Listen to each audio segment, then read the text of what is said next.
To NC date is enclave nursing classes. और आज आज का जो लेक्चर है ना, आज की जो वीडियो रिकॉर्डिंग हो रही है वो आपके भारी डिमांड पे है। ठीक है, विद द हाई डिमांड आज हम शुरू करने वाले हैं क्या, नर्सिंग केयर प्लान। ठीक है, नर्सिंग केयर प्लान शॉर्ट में कैसे लिखते हैं, एनसीपी। ठीक है, टीचर कहता है ना एनसीपी बना दो, एनसीपी बना दो। देखो ये एनसीपी होता क्या भाई, एनसीपी क्या होता है? देखो एनसीपी एक नया चीज़ है, न्यू टर्म होता है हर एक उस फ्रेशर बच्चों के लिए। ठीक है, जो नए नए आए होते हैं, क्योंकि वो 11th as well as 12th ये दोनों पास आउट करके आए होते हैं। आइदर उनका 1 साल या 2 साल ड्रॉप भी रहता है। ठीक है, अब 1 साल या 2 साल ड्रॉप लेने के बाद भी तब भी वो एनसीपी के बारे में नहीं पढ़ते, क्योंकि नर्सिंग केयर प्लान जो है वो सिर्फ नर्सिंग में ही चलता है। सिंपल सा फंडा, क्लियर है ना? ठीक है, तो नर्सिंग केयर प्लान के अंदर जो होता है, कुछ नर्सिंग जैसे एक नर्स है पेशेंट को केयर कर रही है, तो केयर करते करते उसका एक प्लान बनाना रहता है हमें। तो वो प्लान कैसे कैसे बनता है, ज़्यादा कुछ नहीं है, सिंपल सा फंडा है। देखो इतना सिंपल है ना, इतना सिंपल बनाऊंगा इसे कि हर कोई करके जाएगा। इस पर 2 मेथड लगाऊंगा मैं। कौन सा 2 मेथड लगाऊंगा? एक जो होगा वो जैसे कॉपी वाला जो मेथड होता है ना भाई, ऐसे ऐसे करना है, ऐसे ऐसे स्टेप होता है, ऐसे ऐसे होता है, ऐसे होगा पहला स्टेप। दूसरा जो मेथड बताऊंगा वो होता है जुगाड़ से, है ना, जे से चलेगा वो जुगाड़। तो जुगाड़ से बनाते हैं एनसीपी। अब देखो एनसीपी बनेगा जुगाड़ से, तो अगर मान लो 10 नंबर का एनसीपी है ना, तो भाई 6 से 7 नंबर तुम्हारे कहीं नहीं गए हैं, ऐसा बता दूंगा मैं तुम्हें। देखो सबसे पहले जो हमें एनसीपी में करते हैं ना वो चलता है असेसमेंट। ठीक है, असेसमेंट हो गया। असेसमेंट का मतलब हो गया कि पेशेंट को हमने एसेस किया है, मतलब असेसमेंट का मतलब हो गया कि हमने पेशेंट को एसेस किया है। ठीक है, डायग्नोसिस, हम पेशेंट को कैसे कैसे डायग्नोस कर रहे हैं। ठीक है, कैसे कैसे डायग्नोस कर रहे हैं। गोल, अब देखो पेशेंट आया है हमारे पास, तो भाई वो मेरे पास आ रहा है पेशेंट, तो मजाक करने तो आएगा नहीं, मजाक मस्ती तो करने नहीं आएगा। उसको कोई ना कोई प्रॉब्लम होगा या कोई ना कोई उसको कोई कॉम्प्लिकेशंस होगा, उसको दिखाने के लिए आएगा डॉक्टर के पास। तो उसका हमारा गोल होगा कि उस जो भी पेशेंट आ रहा हमारे पास, उसको जो डिजीज़ है उसको हमें रिड्यूस करना है। ठीक है, ये हो गया प्लानिंग। अब जो डिजीज़ है ना, जो डिजीज़ है, अब इसके रिगार्डिंग हम एक प्लान बनाएंगे कि हम क्या क्या उसको दें, कैसे कैसे हम उसको हेल्प करें, जिसके वजह से पेशेंट जो है वो जल्दी ट्रीट हो सके। फिर उसके बाद हम बात करते हैं इम्प्लीमेंटेशन का मतलब क्या होता है कि जो प्लानिंग है ना, प्लानिंग जैसे मैंने दिया कि प्लानिंग में मैंने लिख दिया पेशेंट को कि उसको एक प्रॉपर हैंड हाइजीन मेंटेन करके रखना है। ठीक है, कि पेशेंट को मैं बताना कि एक प्रॉपर आप हैंड हाइजीन मेंटेन करके रखना। इम्प्लीमेंटेशन का मतलब क्या हो गया कि प्लानिंग के बाद हम इम्प्लीमेंट, मतलब मैंने एक प्लान बनाया अपने दिमाग में, मैंने प्लान बनाया कि मुझे इस कॉलेज जाना है। ठीक है, इम्प्लीमेंट का मतलब क्या हुआ कि मैं सुबह उठा, फ्रेश हुआ, कपड़ा पहना, कॉलेज गया, ये हो गया इम्प्लीमेंटेशन। ठीक है, ये हो गया इम्प्लीमेंटेशन। इवेल्युएशन का मतलब क्या हो गया कि मैं स्कूल गया, है ना, मैं कॉलेज गया, कॉलेज जाने के बाद मेरे साथ क्या क्या हुआ, है ना, ये हो गया तुम्हारा इवेल्युएशन। सिंपल सा भाई है, घबराना नहीं है। एनसीपी हर एक उस बच्चे को बनवाऊंगा जो बैक बेंचर है ना, वो भी बनाएगा भाई एनसीपी। अब देखो असेसमेंट के अंदर ना, असेसमेंट के अंदर 2 चीज़ें होती हैं। कौन कौन सी? एक होता है तुम्हारा सब्जेक्टिव डाटा, दूसरा होता है ऑब्जेक्टिव डाटा। क्या होता है? एक होता है सब्जेक्टिव डाटा, एक होता है सब्जेक्टिव डाटा, दूसरा जो होता है वो होता है ऑब्जेक्टिव डाटा, ऑब्जेक्टिव डाटा। ठीक है, सब्जेक्टिव क्या हो गया भाई? सब्जेक्टिव क्या हो गया? पेशेंट जो बोल रहा है, पेशेंट बोल रहा है। ठीक है, पेशेंट आया मेरे पास, वो बोल रहा है कि सर या दीदी जो मेरे पेट में ना काफ़ी दर्द हो रहा है, ये हो गया तुम्हारा सब्जेक्टिव डाटा, जो पेशेंट बोल रहा है। ऑब्जेक्टिव का मतलब देखो ट्रिक बताता हूँ। ऑब्जेक्टिव में क्या आ रहा है? ओ का मतलब क्या हो गया? ओ का मतलब क्या हो गया? हमने ऑब्जर्व किया, हमने देखा है। ठीक है, अब हमें देखने से क्या पता चल रहा है कि पेशेंट के अंदर क्या है, टायर्डनेस है, पहला पॉइंट हो गया। दूसरा क्या होता है, पेशेंट डिस्कम्फर्ट है। ठीक है, ये हो गया। उसके बाद हम ऑब्जेक्टिव में क्या लिख सकते हैं? अगर थोड़ा एनसीपी को और एंथुआसिक बनाना है और एक लेवल उठाना है, तो क्या करना है, हमें थोड़ा वाइटल साइंस के बारे में भी ऐड करना है। जैसे वाइटल साइंस का ऐसे ऐड कर सकते हैं कि हम उसका थोड़ा रिस्पायरेशन ले लेंगे, SpO2 ले लेंगे, हार्ट रेट वगैरह तो नीचे रखेंगे, लेकिन रिस्पायरेशन ले लिया, BP ले लिया, ये सारी चीज़ें होती हैं इसमें। ठीक है, डायग्नोसिस अब मैं सबको तोड़ के बताऊंगा कि भाई साहब असेसमेंट में क्या करते हैं, डायग्नोसिस में क्या करते हैं, गोल में क्या होता है, प्लानिंग में क्या होता है, इंप्लीमेंटेशन में क्या होता है, इवैल्यूएशन में। भाई साहब एकदम सिंपल बना दूंगा मैं इसे, चिंता नहीं गाइस। अब हम क्या करेंगे, अब देखो मैंने क्या कहा था, सबको ब्रेक करके बताऊंगा। ठीक है, सबसे पहला क्या होता है, असेसमेंट है, नर्सिंग डायग्नोस है, गोल, प्लानिंग, इंप्लीमेंटेशन, और यहाँ थोड़ा स्पेस का कमी हो रहा है, इस वजह से मैंने यहाँ लिख दिया इवैल्यूएशन।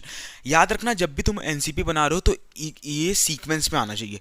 इस चीज़ को रट लो, पानी के साथ पी लो या कुछ भी करो। ठीक है, हमेशा इसको किस में रखना, सीक्वेंसिंग में रखना। सबसे पहले क्या आएगा, असेसमेंट, नर्सिंग डायग्नोसिस, गोल, प्लानिंग, इंप्लीमेंटेशन, इवैल्यूएशन। ठीक है, ये हो गया।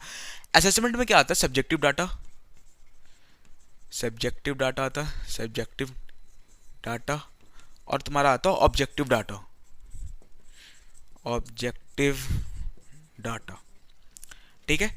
नर्सिंग डायग्नोसिस हो गया, गोल हो गया, प्लानिंग हो गया, इम्प्लीमेंटेशन हो गया, इवैल्यूएशन हो गया, ठीक है, ये हो गया। अब देखो सब्जेक्टिव डाटा में मैंने क्या बताया था, पेशेंट बोल रहा है, ठीक है, पेशेंट बोल रहा है, पेशेंट आया मेरे पास, वो बोल रहा है कि सर मुझे जो है ना, मुझे चेस्ट में थोड़ा पेन होता है, चेस्ट में पेन होता है, या फिर कुछ नहीं, सिंपल सा बताऊँ, सिंपल एकदम एकदम सिंपल बताऊँ, मुझे पेट में दर्द होता है, मुझे पेट में दर्द हो रहा है। तो पेशेंट सेड दैट, यहाँ पे हम लिख सकते हैं कि patient says that he is that, patient said that I am not feeling, patient said that I am not feeling well, I am not feeling well since 2 days due to stomach pain। क्या समझे कि patient मुझसे बोल रहा है कि sir मैं 2 दिन से मैं सही से नहीं रह पाता हूँ क्योंकि मेरे पेट में क्या हो रहा, दर्द हो रहा, ठीक है, ये हो गया, पेशेंट बोल दिया मुझे। अब मैंने क्या ऑब्जर्व किया उसके अंदर, देखो ऑब्जर्व क्या होता है कि as I observe patient have severe pain in abdomen since last 2 days, ठीक है। अब देखो ऑब्जेक्टिव डाटा में ना, ऑब्जेक्टिव डाटा में मैं यहाँ एब्डोमेन के जगह है ना, एब्डोमेन के जगह मैं स्टमक लिख सकता था, लेकिन नहीं। अब सब ऑब्जेक्टिव मतलब कौन देख रहा, एज अ नर्स हम देख रहे हैं, नर्स क्या स्टमक को एब्डोमेन नहीं लिख सकते, थोड़ा साइंटिफिक में लिखना पड़ेगा ना, थोड़ा साइंटिफिक में लिखना पड़ेगा, अलग चलना है, अलग से अलग चलना है, ठीक है, ये हो गया, हमने लिखा एब्डोमेन सिंस लास्ट 2 days। और फिर उसके बाद मैंने क्या कहा था, कुछ पॉइंट जोड़ना है, जैसे इसमें लगा दिया मैंने रिस्पायरेशन रेट लगा दिया, उसका रिस्पायरेशन, नॉर्मल रिस्पायरेशन कितना होता है बताओ, कितना होता है, वीडियो को पॉज कर लिया, सोचा, कमेंट में लिखो जल्दी लिखो। देखो नॉर्मल रिस्पायरेशन होता है तुम्हारा 16 से 20 तक जाता है, ठीक है, लेकिन अगर पेशेंट को एब्डोमेन पेन हो रहा है तो कहीं ना कहीं उसके रिस्पायरेशन में भी चेंजेस होंगे, तो मैं लिख सकता हूँ यहाँ पे 14 बीट्स पर मिनट लिख दिया मैंने, ठीक है। फिर उसके बाद यहाँ पे टेम्परेचर लिखना है, कुछ नहीं तो टेम्परेचर लिख दो, टेम्परेचर में क्या लिख दो, टेम्परेचर में जैसे उसका लिख दो 98.6 लिख दो, हो गया। फिर उसके बाद तुम इसका SpO2 लिख सकते हो, SpO2 लिख दिया, तुम्हारा 94% लिख दिया, ऐसे लिख देना, ठीक है, ये लिख देना, 2-3 पॉइंट वाइटल साइंस के ऐड करने हैं इसमें, ये हो गया। अब उसके बाद ये जो नर्सिंग डायग्नोस है ना, ये नर्सिंग डायग्नोस, यहाँ पे लोग आके फंसते हैं, कि इसमें नर्सिंग डायग्नोस में आके लोग फंसते हैं।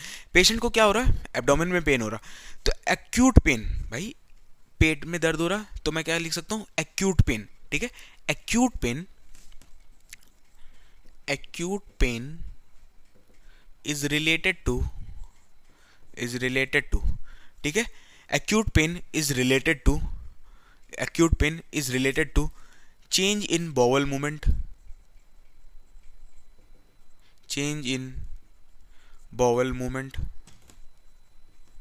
या फिर यहाँ पे हम कुछ भी लिख सकते हैं पेट से रिलेटेड, ठीक है, या फिर change related to spice, related to excess use of, या एक्सेस ईटिंग ऑफ, या excess eating of spicy food, ठीक है, एज एविडेंस बाई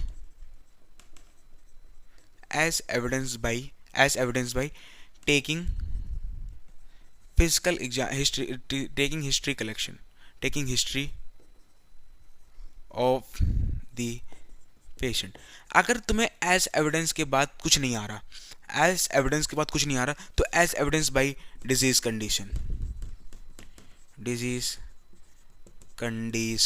ठीक है।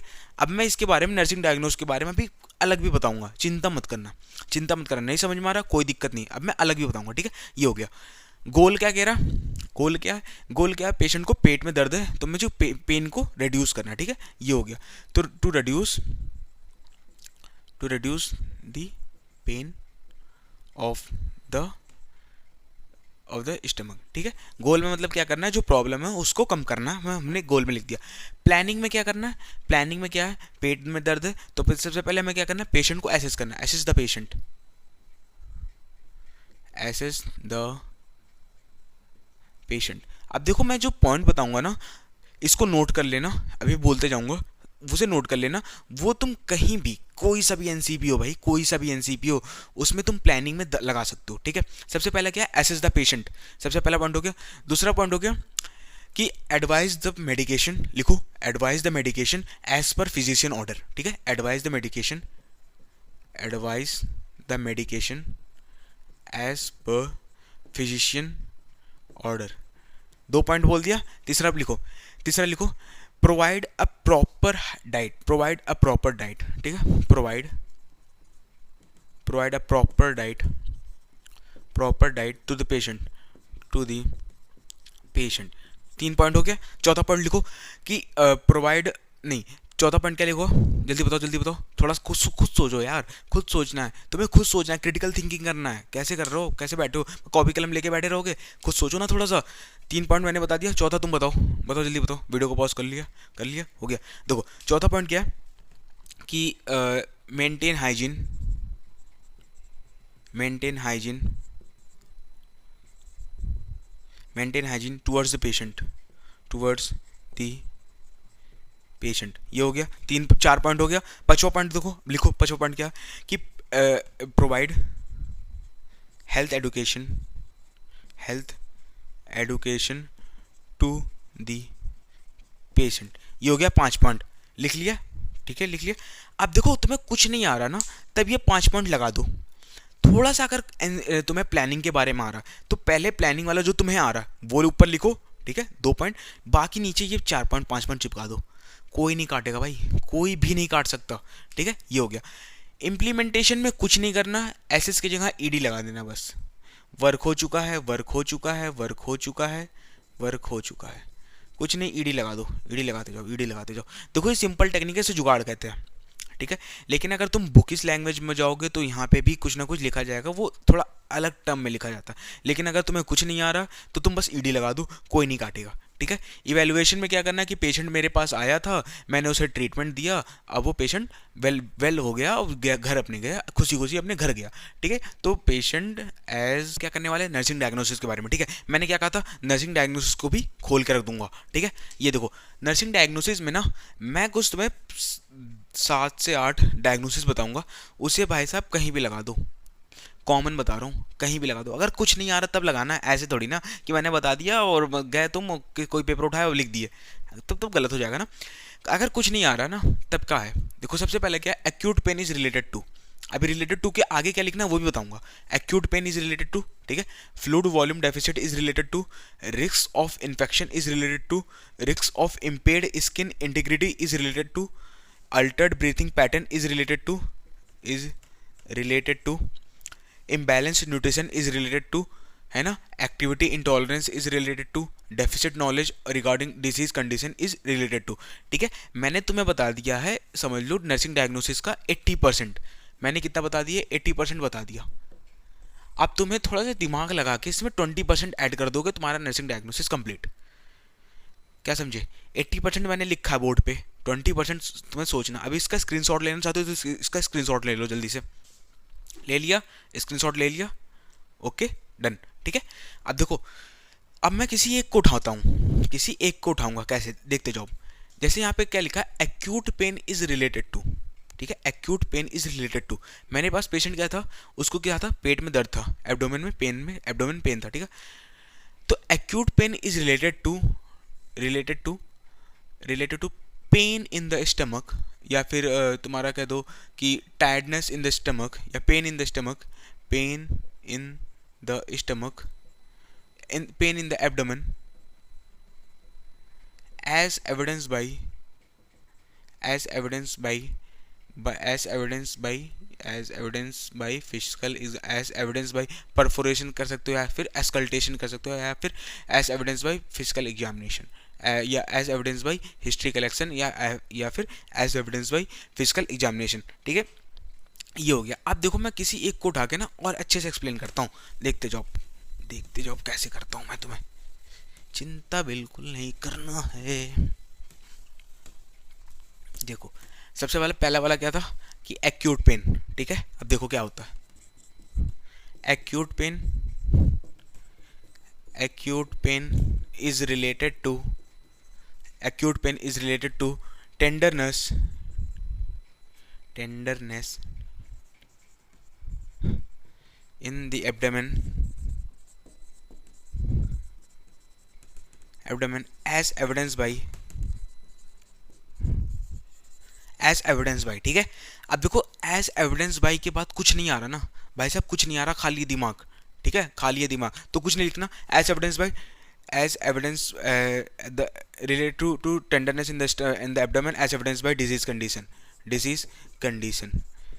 अब देखो जब भी एनसीपी आता है ना, जब भी एनसीपी आता है आइधर या तो 3 बनाना रहेगा या फिर 5 बनाना रहता है, ठीक है। 3 बनाओगे या फिर 5, एक नहीं बनता कभी भी, याद रखना हमें, 3 या फिर 5, 3 या फिर 5 as evidence by disease condition. अब देखो 3 एनसीपी आ रहा है तो तुम एक में लगा सकते हो ये, या 5 आ रहा है तो 2 में लगा सकते हो। अगर तुमने तीनों में लगा दिया disease condition is related to disease condition, teacher समझ जाएगा, सामने वाला समझ जाएगा कि ये खेल रहा है मुझसे, काट के निकल जाएगा, ठीक है। तो एक में लगा सकते हो as evidence by disease condition. अगर कुछ नहीं आ रहा ना, अब दूसरा बताता हूँ जो थोड़ा बुक की लैंग्वेज आता है, as evidence by, as evidence by, ठीक है, एज एविडेंस बाय। मैंने यहाँ लिखा था डिजीज कंडीशन, ठीक है, ये हो गया तुम्हारा उन बच्चों के लिए जिनको कुछ नहीं आता, उन्होंने लगा दिया डिजीज कंडीशन। अब जिन बच्चों को थोड़ा लिखना पढ़ना आता है, थोड़ा कर लेते हैं, उनके लिए क्या है कि acute pain is related to tenderness in the abdomen as evidence by as evidence by palpation या फिर एस्कल्टेशन, ठीक है, या फिर कुछ नहीं आता तो हिस्ट्री कलेक्शन या फिर physical examination as evidence by physical examination. बस सिंपल सा फंडा, नर्सिंग डायग्नोसिस बना दिया मैंने। और बताओ कितना सिंपल था, ज़्यादा कुछ नहीं है यार, सिंपल सा फंडा है कि acute pain is related to fluid volume deficit is related to nutrition imbalance is related, देखो न्यूट्रिशन इम्बैलेंस है तो nutrition balance imbalance is related to the disease condition as evidence by patient physical examination, as evidence by taking the physical examination. Cut सही हो गया, कोई teacher नहीं काट सकता तुम्हारा नंबर। और बताओ दिक्कत नहीं होना चाहिए, सिंपल सा फंडा, आराम से कर ले जाओगे, आराम से कर ले जाओगे, ठीक है। अब देखो मैं बताऊंगा तुम्हें प्लानिंग के बारे में, ठीक है। नर्सिंग डायग्नोसिस गोल के बाद होता है प्लानिंग, ठीक है। अब प्लानिंग में हमें क्या करना है, देखो अगर तुमने प्लानिंग सही से कर लिया ना तो इम्प्लीमेंटेशन भी हो जाएगा तुम्हारा। इम्प्लीमेंटेशन हो गया तो गोल और इवैल्यूएशन तो नॉर्मल चीज़ें, वो तो कोई भी कर लेता है, ठीक है। प्लानिंग में क्या होगा, सबसे पहले हमें करना है assess the condition, general condition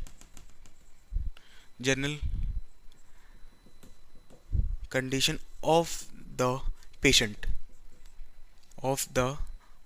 the patient, ठीक है। Assess the general condition of the patient, ये पहला पॉइंट हो गया। दूसरा पॉइंट क्या करना, advise the medication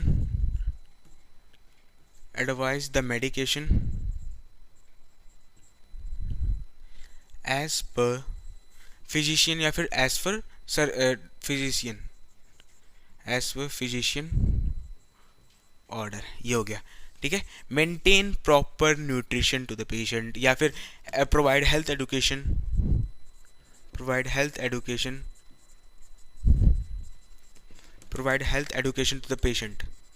to the patient, ये हो गया। तो 3 पॉइंट हो गया। चौथा बताता हूँ, प्रोवाइड या फिर provide health practice, hygiene practice to the patient. Diet की रिगार्डिंग नहीं हुआ ना अभी, एडुकेशन हो गया, हाइजीन हो गया, मेडिकेशन हो गया, प्रोवाइड अ प्रॉपर डाइट, ठीक है। अगर प्रॉपर डाइट नहीं आ रहा, कुछ नहीं आ रहा, देखो अगर पेशेंट कार्डियो का है, ठीक है, अगर पेशेंट कार्डियो का है तो लो कार्डियो वाले पेशेंट को कौन सा डाइट देते हैं, जल्दी बताओ, लो कौन सा डाइट देते हैं कार्डियो वाले पेशेंट को? भाई नहीं पता क्या, एनाटॉमी पढ़ के आए हो, कुछ तो पता होना चाहिए, सिंपल सा फंडा भाई। देखो लो कैलोरीजिनिक डाइट देते हैं, ठीक है, कार्डियो वाले पेशेंट को। तो प्रोवाइड, जैसे कार्डियो का पेशेंट है तो मैंने यहाँ लिख दिया लो कैलोरिक डाइट। अगर पेशेंट रीनल का है, अगर पेशेंट रीनल डिसीज का है ना, अगर उसकी किडनी खराब हो रखी है तो लो तुम्हारा पोटेशियम या फिर लो कैल्शियम डाइट ऐसे दे सकते हैं टू द पेशेंट। ये हो गया तुम्हारा, हो गया ना। देखो 1 2 3 4 5, ठीक है, बना दिया हमने 5। एक एनसीपी में प्लानिंग में 6 पॉइंट से ज़्यादा नहीं लिखते हैं, 6 तो बहुत ज़्यादा हो गया, 6 कॉमन ही है, ठीक है। 7 8 भरने को तो तुम 10 पन्ना भी भर दोगे, 10 पॉइंट भी भर दोगे, लेकिन टाइम का भी लिमिट होता है ना, टाइम से भी हमें करना रहता है। तो 5 पॉइंट ऐसे तुमने लिख दिया। प्लानिंग में देखो सबसे पहले क्या करना है कि तुम्हें जो आ रहा है, वो करना है, तुम्हें जो आ रहा है वो करना। उसके बाद ये सारे पॉइंटें लिखने हैं, ये सारे पॉइंट उठा के लिख दो। मैं लिख के देता हूँ भाई साहब, कोई नहीं काट सकता, क्योंकि यही चल रहा है, यही चल रहा है, ठीक है। अब प्लानिंग के बाद तुम जब इम्प्लीमेंटेशन करोगे, इम्प्लीमेंटेशन करोगे ना, इम्प्लीमेंटेशन करोगे तो कुछ नहीं, इम्प्लीमेंटेशन में क्या क्या, एसेस द जनरल कंडीशन, तो एसेस की जगह लगा देना ED, assessed, assessed the general condition of the patient, advise the medication as per physician order, तो लिख देना medication has been advises, medication has been advises, medication has been advises as per physician order, ठीक है। medication as medication are advises, are are advises, advised, advice as per physician order, ठीक है। कि medication जो है मैंने दे दिया patient को, मेडिकेशन मैंने क्या कर दिया, दे दिया पेशेंट को, किसके थ्रू, पेशेंट डॉक्टर के थ्रू, ठीक है। तो देखो प्लानिंग बना लिया तो इम्प्लीमेंटेशन आराम से बन जाएगा, और इवैल्यूएशन तो नॉर्मल चीज़ें हैं। ये होगी तुम्हारी एनसीपी खत्म, ठीक है। इसके रिगार्डिंग अगर कोई भी डाउट हो, इसके रिगार्डिंग अगर कोई भी डाउट हो तो भाई आप मुझे कमेंट करो, ठीक है फ्रेंड्स, आप मुझे कमेंट करिए, मैं इसके रिगार्डिंग कोई भी डाउट होगा उसको सॉल्व करूंगा, ठीक है। अगर नर्सिंग डायग्नोसिस नहीं आ रहा, असेसमेंट कैसे लिखना है, प्लानिंग कैसे लिखना है, इवैल्यूएशन कैसे लिखना है, ठीक है। और फिर मान लो अगर मैंने करवा दिया, टीचर कह रहा गलत है, तो मुझे बता देना, मैं उसे कमेंट में एक्सप्लेन और अच्छे से एक्सप्लेन कर सकता हूँ, ठीक है। कोई भी दिक्कत होगा तो मुझे बताना, ठीक है। तब तक के लिए stay safe, stay long, do like share and subscribe. Jai Hind guys, thank you for all.